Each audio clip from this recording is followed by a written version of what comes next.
إن الحمد لله نحمده ونستعينه ونستغفره ونعوذ بالله من شرور أنفسنا ومن سيئات أعمالنا من يهده الله فلا مضل له ومن يضلل فلا هادي له وأشهد أن لا إله إلا الله وحده لا شريك له وأشهد أن محمدا عبده ورسوله اللهم صل على محمد وعلى آل محمد كما صليت على إبراهيم وعلى آل إبراهيم إنك حميد مجيد اللهم بارك على محمد وعلى آل محمد كما باركت على إبراهيم وعلى آل إبراهيم إنك حميد مجيد أما بعد فإن خير الحديث كتاب الله وخير الهدي هدي محمد صلى الله عليه وسلم وشر الأمور محدثاتها وكل محدثة بدعة وكل بدعة ضلالة وكل ضلالة في النار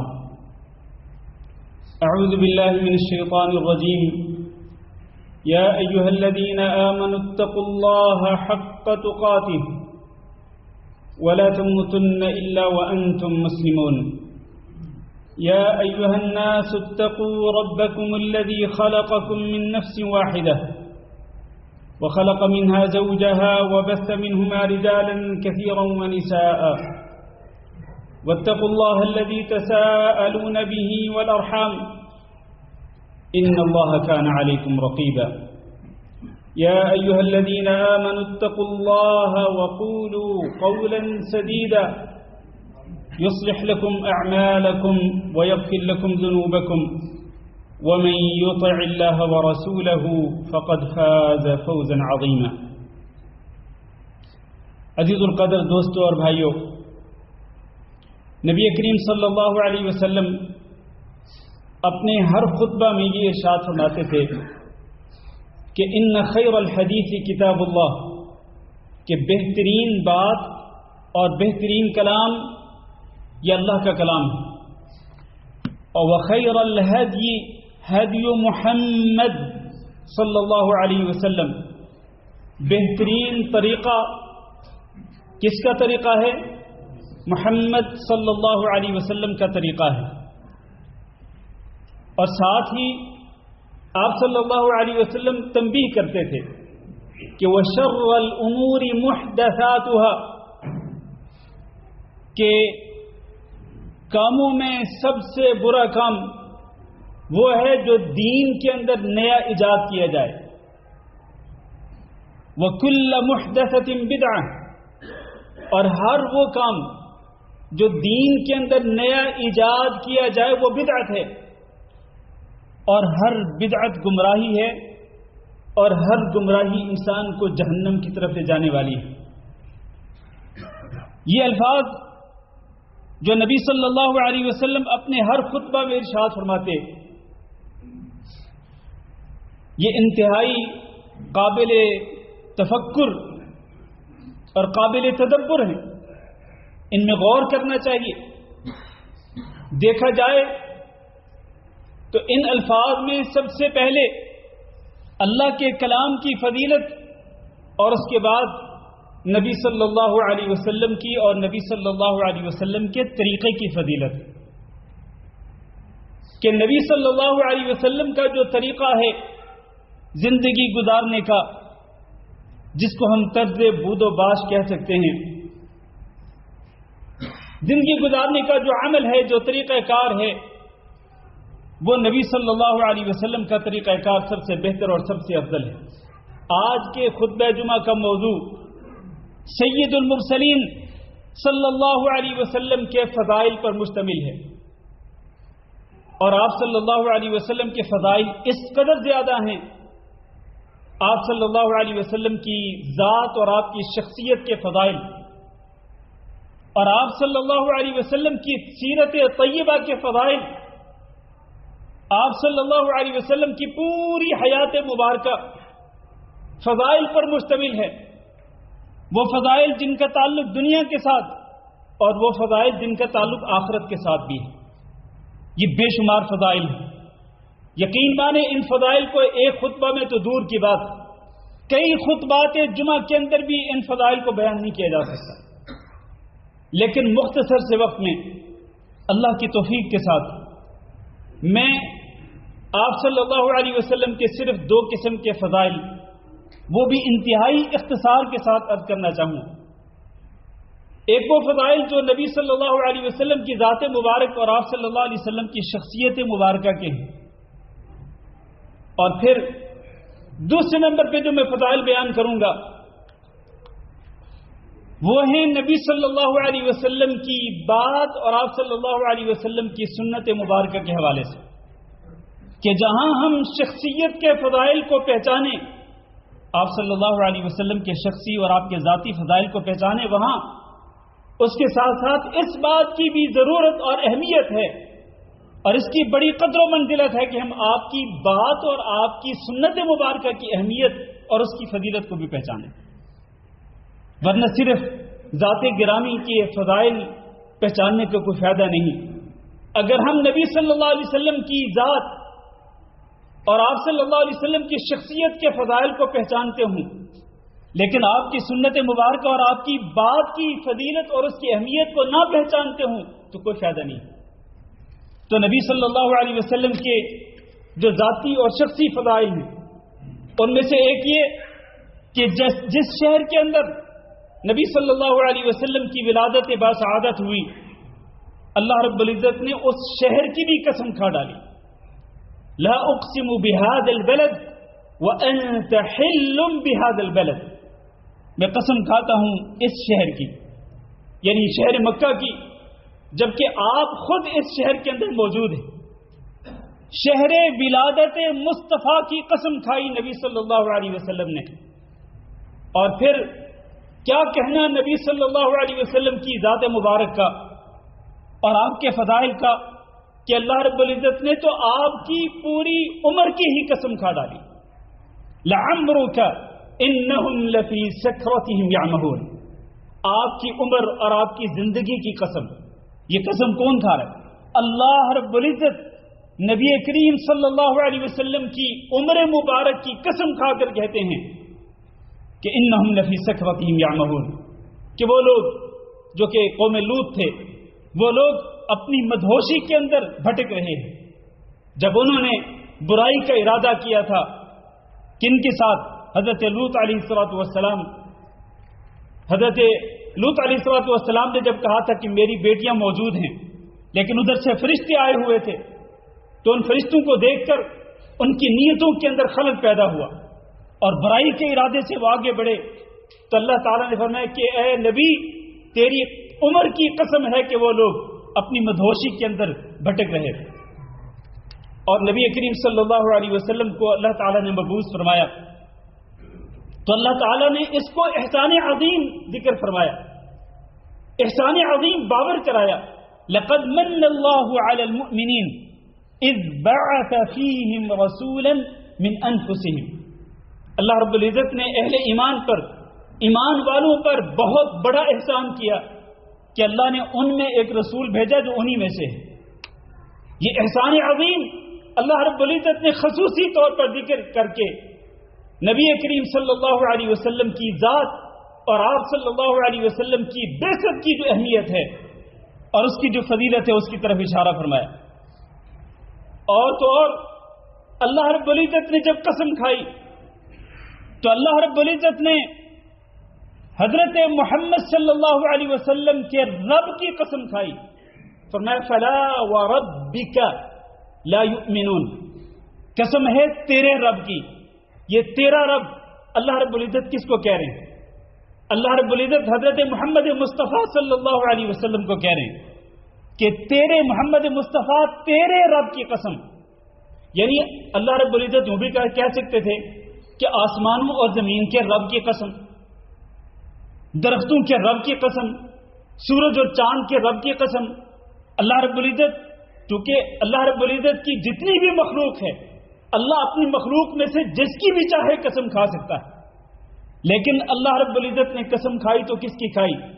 لا وربک، اے محمد مصطفیٰ صلی اللہ علیہ وسلم تیرے رب کی قسم کہ لا یؤمنون، یہ ایمان والے نہیں ہو سکتے حتی یحکموک فیما شجر بینہم، ان کے درمیان جو اختلافی مسائل پیدا ہوں ان کے درمیان جب تک کہ آپ کو فیصل نہیں تسلیم کریں گے اور جب تک آپ کے فیصلے کو مانیں گے نہیں، جب تک آپ کے فیصلے کے سامنے سر تسلیم خم نہیں کریں گے، اس وقت تک یہ ایمان والے نہیں ہو سکتے۔ یہ ہے میرے نبی کی فضیلت، میرے نبی کی ذات گرامی کی قدر و منزلت کہ اللہ رب العزت نے اس طرح سے قسم کھائی۔ اللہ رب العزت نے نبی کریم صلی اللہ علیہ وسلم کے ذکر کو بلندی عطا فرمائی۔ وَرَفَعْنَا لَكَ ذِكْرَكَ، ہم نے تیرے لیے تیرے ذکر کو بلند کر دیا کہ دنیا میں جہاں کہیں بھی، چاہے وہ دن ہو چاہے رات ہو، چاہے وہ صبح ہو چاہے شام ہو، جہاں اللہ رب العزت کی وحدانیت کا اعلان ہوتا ہے وہاں محمد الرسول اللہ صلی اللہ علیہ وسلم کی رسالت کا بھی اعلان ہوتا ہے۔ اور ہر نماز کے اندر مومن اس بات پر مامور ہے، مومن کو اس بات کا حکم دیا گیا ہے کہ وہ درود شریف پڑھے، جب تک وہ درود شریف نہیں پڑھے گا اس وقت تک اس کی نماز بھی قابل قبول نہیں ہوگی۔ تو یہ نبی کریم صلی اللہ علیہ وسلم کے ذکر کو، آپ کے نام گرامی کو بھی، اور آپ پھر دیکھیں کہ نبی کریم صلی اللہ علیہ وسلم کا نام گرامی ذکر کیا جائے، اس میں گرامی ذکر کیا جائے تو اس پر اس بات کا حکم دیا گیا ہے کہ آپ کیا کریں، آپ درود شریف پڑھیں، صلی اللہ علیہ وآلہ وسلم پڑھیں، کہ جس پر ایک درود پڑھنے والے انسان کو اللہ رب العزت کی طرف سے 10 رحمتیں نصیب ہوتی ہیں، 10 گناہ معاف ہوتے ہیں، 10 نیکیاں لکھی جاتی ہیں اور 10 درجے بلند ہوتے ہیں۔ یہ فضائل ہیں نبی صلی اللہ علیہ وسلم کی ذات گرامی کے۔ اللہ رب العزت نے آپ صلی اللہ علیہ وسلم کے اخلاق کی گواہی دی۔ نون والقلم وما يسطرون ما انت بنعمت ربك بمجنون وان لك لاجرا غير ممنون وانك لعلى خلق عظيم۔ یہاں بھی اللہ رب العزت نے 2 قسمیں کھا کر، والقلم وما يسطرون، 2 قسمیں کھا کر فرمایا کہ آپ اللہ رب العزت کے احسان کے ساتھ آپ اس طرح مجنون نہیں جس طرح یہ لوگ آپ کو مجنون ظاہر کرتے ہیں، اور آپ کے لیے اجر ہے جو کبھی ختم نہیں ہوگا۔ وَإِنَّكَ لَعَلَى خُلُقٍ عَظِيمٍ، اور آپ کا تو بہت ہی عظیم اخلاق ہے۔ یہ نبی صلی اللہ علیہ وسلم کے اخلاق کے بارے میں گواہی اللہ رب العزت نے قرآن مجید کے اندر آپ کے تذکرے فرمائے، آپ کی صفات کا تذکرہ فرمایا۔ یا ایھا النبی انا ارسلناک شاہدا ومبشرا ونذیرا وداعیا الی اللہ باذنہ وسراجا منیرا، سراج منیر قرار دیا اللہ رب العزت نے جناب محمد صلی اللہ علیہ وسلم کو۔ وما ارسلناک الا رحمتا للعالمین، نبی صلی اللہ علیہ وسلم کو اللہ رب العزت نے تمام جہان والوں کے لیے رحمت بنا کے بھیجا، اور آپ صلی اللہ علیہ وسلم پر اللہ رب العزت نے سلسلہ نبوت کو ختم کر دیا۔ جو نبوت کی عمارت ہے، اس عمارت کی سب سے آخری اور خوبصورت ترین اینٹ جو ہیں وہ حضرت محمد صلی اللہ علیہ وسلم، ولیکن رسول اللہ وخاتم النبیین۔ اللہ رب العزت نے نبی صلی اللہ علیہ وسلم کو شرف سے نوازا، کئی فضائل سے نوازا، حتیٰ کہ آپ صلی اللہ علیہ وسلم کو اسراء و معراج کے لیے بلایا، اور اسراء و معراج کے موقع پر مسجد اقصی میں نبی کریم صلی اللہ علیہ وسلم کو تمام کے تمام انبیاء اور رسل علیہ السلام کا امام بنا دیا۔ اس حوالے سے آپ صلی اللہ علیہ وسلم گوئے کہ امام الانبیاء اور سید الرسل ہیں صلی اللہ علیہ وسلم۔ تو اس سے یہ بھی ثابت ہوتا ہے کہ نبی صلی اللہ علیہ وسلم کی ذات گرامی سب پہ بھاری ہے، حتیٰ کہ انبیاء کرام اور رسل علیہ السلام کی جماعت پر بھی آپ صلی اللہ علیہ وسلم کی شخصیت اور آپ کی ذات بھاری ہے کہ آپ صلی اللہ علیہ وسلم کی موجودگی میں کسی اور نبی کو مصلی پہ نہیں کھڑا ہونے دیا گیا، مصلی پہ کھڑا کیا گیا تو حضرت محمد صلی اللہ علیہ وسلم کو کھڑا کیا گیا، اور تمام انبیاء اور رسولوں کو آپ کا مقتدی بنایا گیا۔ آپ کی شخصیت اور آپ کی ذات سب پہ بھاری ہے، تمام حضرت تمام انبیاء علیہ السلام تو ہیں ہی، تمام بنو آدم پر حضرت محمد صلی اللہ علیہ وسلم کی ذات گرامی بھاری ہے، اور قیامت کے دن بھی یہ شرف اللہ رب العزت ہمارے نبی حضرت محمد صلی اللہ علیہ وسلم کو عطا فرمائیں گے۔ عسى ان يبعثك ربك مقاما محمودا، وہ مقام محمود جس پہ نبی صلی اللہ علیہ وسلم کو فائز کر کے آپ کو اجازت دی جائے گی، اور سب سے پہلے آپ صلی اللہ علیہ وسلم کی شفاعت کے نتیجے میں لوگوں کا حساب و کتاب شروع ہوگا، اور سب سے پہلے آپ جنت کے دروازے پہ پہنچنے والے، اور سب سے پہلے آپ کی امت جنت میں داخل ہونے والی، جو سب سے آخر میں آئی امت وہ سب سے پہلے جنت میں داخل ہو رہی ہوگی، جو نبی سب سے آخر میں آیا وہ سب سے پہلے جنت کے دروازے پہ دستک دے گا۔ یہ فضائل اور اس کے علاوہ دیگر کئی فضائل میرے عزیز بھائیوں جو کہ قرآن مجید کے اندر بھی موجود ہیں، اور نبی کریم صلی اللہ علیہ وسلم نے خود بھی اپنے فضائل بیان فرمائے، اپنے خصوصی امتیازات آپ صلی اللہ علیہ وسلم نے ذکر کیے۔ ان تمام فضائل سے ثابت ہوتا ہے کہ ہمیں اپنے نبی کی قدر کو پہچاننا ہے۔ میں اللہ کی قسم کھا کے کہتا ہوں، آج لوگ صرف زبانی کلامی دعوے کر کے نبی صلی اللہ علیہ وسلم سے اظہار محبت کرتے ہیں، اور یہ جب ربیع الاول کا مہینہ آتا ہے لوگ جناب جھنڈیاں لگا کر، لوگ جناب جلوس نکال کر، اور آج تو یہ دور بڑا ایڈوانس ہو گیا ہے، اب یہ جشن ملانے کے جو انداز ہیں، جشن منانے کے جو انداز ہیں، اور ولادت مصطفیٰ کی خوشی میں جو انداز اور جو طریقے آج شامل ہو گئے ہیں وہ بڑے ایڈوانس ہو گئے ہیں، اور حتیٰ کہ لوگوں نے آج عید میلاد النبی کے نام سے عید بھی ایجاد کر لی، اس عید کی نماز بھی ایجاد کر لی، اور یہ ایڈوانس دور کہاں تک چلا گیا کہ آج جناب پیچھے وہ لوحہ لگایا جاتا ہے، وہ بینر لگایا جاتا ہے، یہ فلیکس لگایا جاتا ہے، حضرت محمد صلی اللہ علیہ وسلم کی ولادت باسعادت کی مناسبت کے حوالے سے مختلف بینر لگائے جاتے ہیں، اور آگے جناب لوگ ڈھولکی بجا رہے ہیں، ڈھول بجا رہے ہیں، ناچ گانے چل رہے ہیں، نوجوان لڑکیاں کہیں تو نعتیں پڑھ رہی ہیں بغیر پردہ کے، اور کہیں جناب ناچ گانے چل رہے ہیں۔ یہ کون سے طریقے ہیں نبی صلی اللہ علیہ وسلم کی ولادت باسعادت کے موقع پر خوشی کے اظہار کے؟ کہاں سے آئے یہ طریقے؟ اللہ کی قسم کھا کے کہتا ہوں کہ نبی صلی اللہ علیہ وسلم کی ذات مبارکہ اور آپ کی شخصیت مقدسہ جو ہے وہ کہاں، ان کے فضائل کہاں، ان کی قدر و منزلت کہاں، اور یہ امت جو ہے جو آپ کا نام لینے والی امت ہے وہ کس قدر گھٹیا طریقے کی طرف چلی گئی، گھٹیا انداز کی طرف چلی گئی، شریعت کہاں رہ گئی، نبی کا طریقہ کہاں رہ گیا، اور امت کہاں رہ گئی۔ نئے نئے طریقے ایجاد کر دیے گئے ہیں، اور محبت کا اظہار دعویٰ کیا جاتا ہے محبت کا۔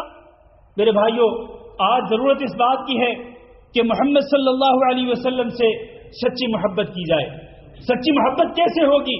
آپ صلی اللہ علیہ وسلم کی بات اور آپ صلی اللہ علیہ وسلم کی سنت مبارکہ پہ عمل کر کے، اور آپ نے جو عقیدہ دیا لوگوں کو، اپنی امت کو، اس عقیدے کو اپنا کر آپ نے جس انداز سے عبادتوں کے طریقے بتلائے، زندگی گزارنے کا اور طرز بود و باش بتلایا، وہ اختیار کرنا پڑے گا، تبھی ہم نبی صلی اللہ علیہ وسلم سے محبت کا دعویٰ کرنے میں سچے ہوں گے، ورنہ ہمارا دعویٰ جھوٹا ہوگا۔ اللہ تعالیٰ سے دعا ہے کہ اللہ ہم سب کو نبی کریم صلی اللہ علیہ وسلم کے ساتھ سچی محبت کرنے کی توفیق دے۔ استغفر اللہ لی ولکم ولسائر المسلمین فاستغفروہ انہ هو الغفور الرحیم۔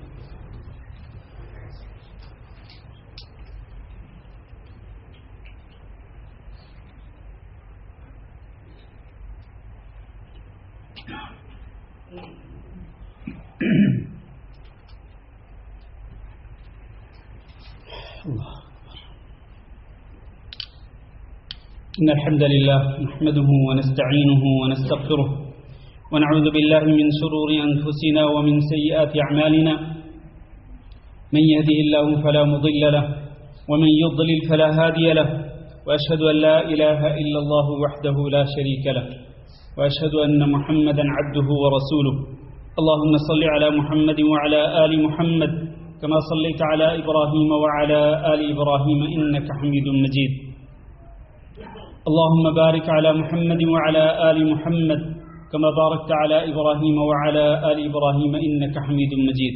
اما بعد. عزیز بھائی اور دوستو، جہاں نبی کریم صلی اللہ علیہ وسلم کی ذات مبارکہ کے فضائل ہیں، وہاں نبی صلی اللہ علیہ وسلم کی بات اور آپ کی سنت مبارکہ کی بھی اپنی جگہ پہ اہمیت ہے، جس کو پہچاننے کی ضرورت ہے. نبی کریم صلی اللہ علیہ وسلم کی بات وہ عام انسان کی بات نہیں. اللہ رب العزت نے قرآن مجید میں قسم کھا کے ارشاد فرمایا کہ وَالنَّجْمِ إِذَا هَوَى مَا ضَلَّ صَاحِبُكُمْ وَمَا غَوَى وَمَا يَنطِقُ عَنِ الْهَوَى إِنْ هُوَ إِلَّا وَحْيٌ يُوحَى. قسم ہے ستارے کی جب ستارہ گرتا ہے کہ آپ کا ساتھی یعنی نبی صلی اللہ علیہ وسلم وہ نہ تو راستہ بھول گیا ہے اور نہ ہی جان بوجھ کر وہ سیدھے راستے سے ہٹا ہے، یعنی وہ اللہ کے حکم سے وہ سیدھے راستے پہ قائم ہے. اور وما ينطق عن الهوى، میں اور آپ اپنی خواہش سے بول سکتے ہیں، لیکن محمد مصطفیٰ صلی اللہ علیہ وسلم کے بارے میں اللہ تعالیٰ قرآن مجید میں ارشاد فرما رہے ہیں کہ آپ اپنی خواہش نفس سے نہیں بولتے، اپنی مرضی سے نہیں بولتے. یعنی کوئی کام اپنی مرضی سے کرنا تو دور کی بات ہے. نبی صلی اللہ علیہ وسلم تو ایک بول بھی نہیں بول سکتے اپنی مرضی سے. ان ہوا الا وحی یوحا، آپ کا ہر بول اللہ رب العزت کی وحی. اور میرے بھائیوں، یہ ہے آپ کی بات کی اہمیت کہ آپ کا ہر بول اور آپ کا ہر عمل جو ہے وہ اللہ رب العزت کی وحی کے مطابق ہے. تو ہم جہاں نبی صلی اللہ علیہ وسلم کی ذات مبارکہ سے محبت کا اظہار کریں، وہاں اسی طرح سے نبی صلی اللہ علیہ وسلم کی بات اور آپ کی سنت مبارکہ سے بھی محبت کا اظہار کریں. ذات سے محبت، شخصیت سے محبت، لیکن سنت سے کوئی محبت نہیں. نبی صلی اللہ علیہ وسلم کی احادیث کی کوئی پرواہ نہیں. جبکہ آپ دیکھیں عبداللہ بن عمرو بن عاص رضی اللہ تعالیٰ عنہ آپ کی احادیث لکھا کرتے تھے. لوگوں نے کہا کہ آپ نبی صلی اللہ علیہ وسلم کی ہر بات ہی لکھ لیتے ہیں، جبکہ آپ کبھی خوشی کی حالت میں ہوتے ہیں، کبھی غصے کی حالت میں ہوتے ہیں. انہوں نے لکھنا بند کر دیا. کچھ عرصے کے بعد نبی صلی اللہ علیہ وسلم سے ملاقات ہوئی. کہا میں آپ کی ہر بات نوٹ کرتا تھا، لیکن لوگوں نے اس طرح کہا تو میں نے لکھنا چھوڑ دیا. یعنی آپ کی احادیث کو لکھتے تھے وہ. تو نبی صلی اللہ علیہ وسلم نے کیا فرمایا؟ فرمایا اکتب فوالذی نفسی بیدہ ما یخرج منہ الا حق. اپنی زبان مبارک کی طرف اشارہ کر کے فرمایا کہ اس ذات کی قسم جس کے ہاتھ میں میری جان، اس سے یعنی میری اس زبان سے کبھی حق بات کے علاوہ کوئی بات نکلی ہی نہیں. تو آپ کی بات جو ہے اس کی یہ اہمیت ہے کہ اللہ کی وحی کے مطابق آپ کی بات ہوتی ہے، آپ کا ہر بول ہوگا، اور آپ حق کے علاوہ کوئی گفتگو ہی نہیں کرتے تھے. اس لیے میرے بھائیوں، آئیے ہم نبی صلی اللہ علیہ وسلم کی ذات کے وزن کو اگر ہم پہچانتے ہیں کہ آپ کی ذات کا وزن تمام انبیاء اور رسل علیہ السلام سے بھی زیادہ ہے، پوری امت سے زیادہ ہے، تو اسی طرح آپ کی بات بھی ہر ایک کی بات پہ بھاری ہے. آپ کی بات بھی ہر ایک کی بات پہ بھاری ہے، چاہے کوئی امام ہو، چاہے کوئی محدث ہو، چاہے کوئی عالم ہو، چاہے کوئی پیر ہو، کوئی مرشد ہو. ہر ایک کی بات پر سب سے زیادہ کس کی بات کا وزن ہے؟ وہ حضرت محمد صلی اللہ علیہ وسلم. ان کی بات کا وزن سب سے زیادہ ہے. اور بس صرف دو باتیں ذکر کر کے میں اپنا خطبہ ختم کرتا ہوں. آپ دیکھیں نبی صلی اللہ علیہ وسلم کی سنت سے ہٹ کر جو بھی عمل کریں گے وہ عمل اللہ رب العزت کے ہاں قابل قبول نہیں ہوگا. دو مثالیں. ایک شخص آتا ہے نبی صلی اللہ علیہ وسلم کے سامنے نماز پڑھتا ہے، آتا ہے آپ صلی اللہ علیہ وسلم کی خدمت میں سلام پیش کرتا ہے. آپ اس کو کہتے ہیں سلام کا جواب دینے کے بعد کہ جاؤ لوٹ جاؤ، نماز دوبارہ پڑھو، کیونکہ تم نے نماز نہیں پڑھی. وہ نماز پڑھ کے آیا تھا اور آپ نے دیکھا تھا کہ وہ نماز پڑھ کے آیا. پھر دوبارہ اس نے نماز پڑھی، پھر تیسری بار نماز پڑھی. 3 بار نبی صلی اللہ علیہ وسلم کے سامنے نمازیں پڑھنے کے باوجود اس کی نماز کا کوئی وزن نہیں تھا. اس لیے آپ نے فرمایا کہ جاؤ نماز دوبارہ پڑھو، اس لیے کہ تم نے نماز نہیں پڑھی. اس کی وجہ کیا ہے؟ وجہ یہ ہے کہ اس شخص کی نماز نبی صلی اللہ علیہ وسلم کی نماز کے طریقے سے ہٹ کر تھی. اس سے ثابت یہ ہوا کہ جو بھی عمل نبی صلی اللہ علیہ وسلم کی سنت مبارکہ سے ہٹ کر کیا جائے گا اس عمل کی شریعت کے اندر کوئی حیثیت نہیں، وہ عمل باطل ہے۔ ایک یہ مثال، دوسری مثال قربانی کا موقع ہے۔ ایک بندہ عید کی نماز سے پہلے جانور قربان کر لیتا ہے۔ نبی صلی اللہ علیہ وسلم نے عید کی نماز پڑھائی، بلکہ اس کو بھی فرمایا عید کی نماز سے پہلے ہی کہ تم نے، جب آپ نے پوچھا کہ یہ کون ہے جس نے جانور پہلے ذبح کر لیا، بتلایا گیا تو آپ صلی اللہ علیہ وسلم فرمایا کہ یہ جو تیری بکری ہے نا جو تو نے ذبح کی، یہ تو گوشت کی بکری ہے، یعنی گوشت کھانے کے لیے یہ بکری تو نے ذبح کی، یہ قربانی نہیں، یہ قربانی نہیں ہے۔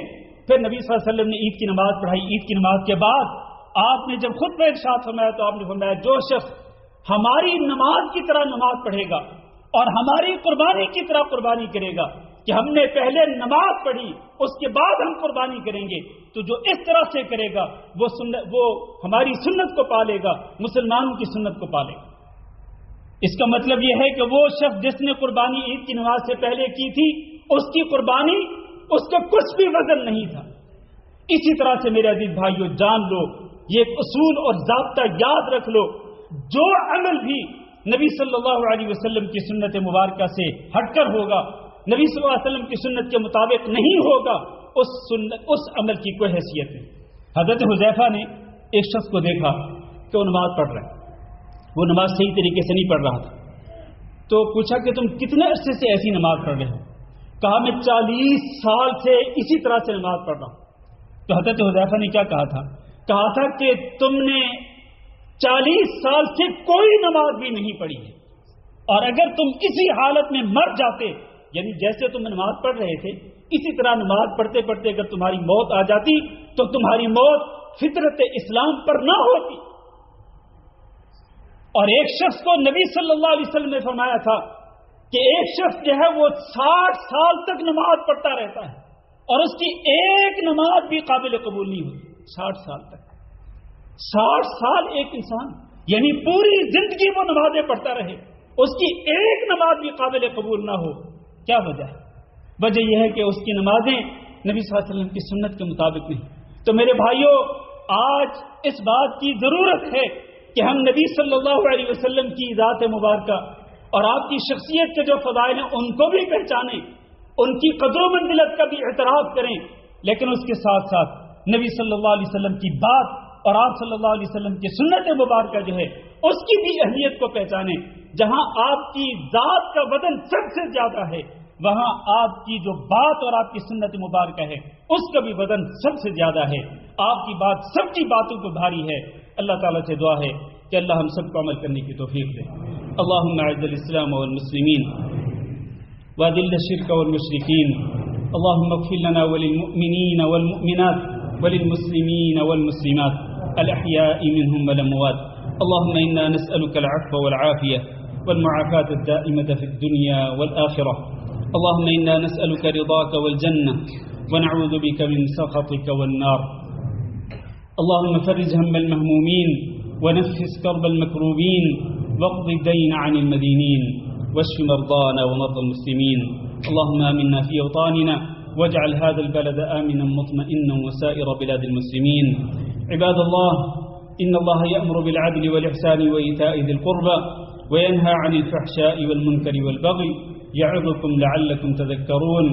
سبحان ربك رب العزة عما يصفون وسلام على المرسلين والحمد لله رب العالمين.